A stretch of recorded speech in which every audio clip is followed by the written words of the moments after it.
The Supreme Court was hearing a bunch of petitions on the recent lynching incidents in the country.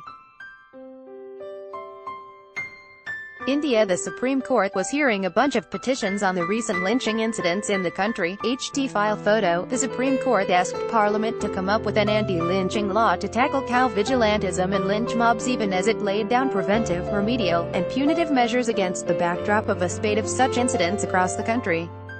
The measures laid down by the court also include steps to tackle hate speeches, provocative statements and fake news, usually the precursor to attacks by lynch mobs. There have been more than 20 lynchings since May.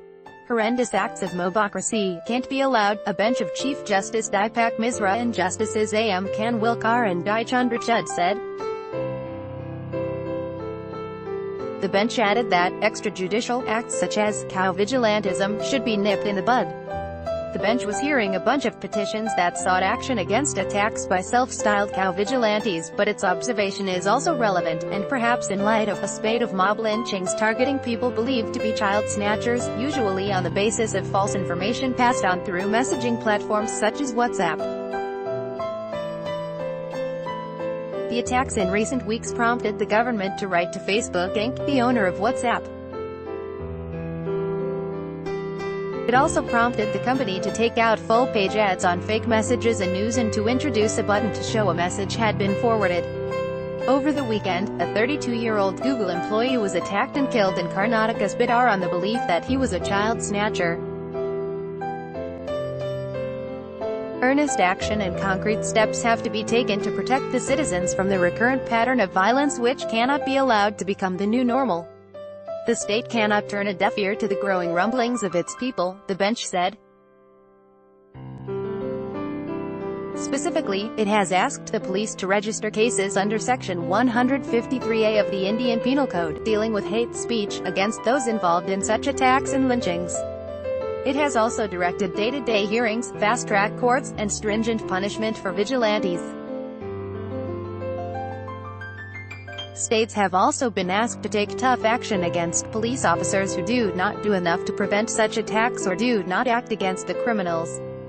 Most importantly, it has asked for a separate law.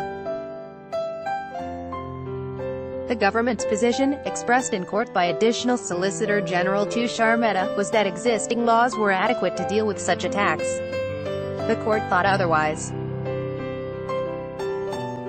A special law in this field would instill a sense of fear for law amongst people who involve themselves in such kinds of activities, the bench said. The court has given 4 weeks to the central government and states to implement its order and has asked them to file compliance reports. Rising intolerance and growing polarization expressed through spate of incidents of mob violence cannot be permitted to become the normal way of life or the normal state of law and order in the country, said the court, describing the lynching incidents as a sweeping phenomenon. Unity and diversity is the strength of our nation and the most potent weapon in India's armory, which binds different and varied kinds of people in the solemn thread of humanity, the court said, adding, we must shun schismatic tendencies. Randeep Surjewala, the chief spokesperson of the Congress, claimed that the government has given a license to kill with impunity by abetting mob frenzy.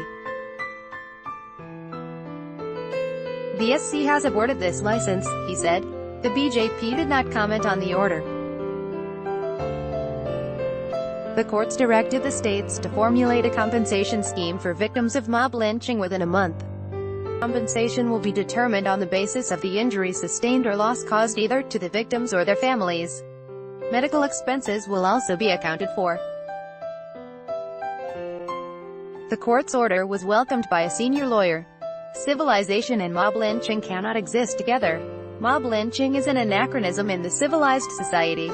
This kind of rumor-mongering and mob lynching should be stopped. So it is a very welcome step by the apex court, senior Supreme Court advocate Amarendra Sharan said.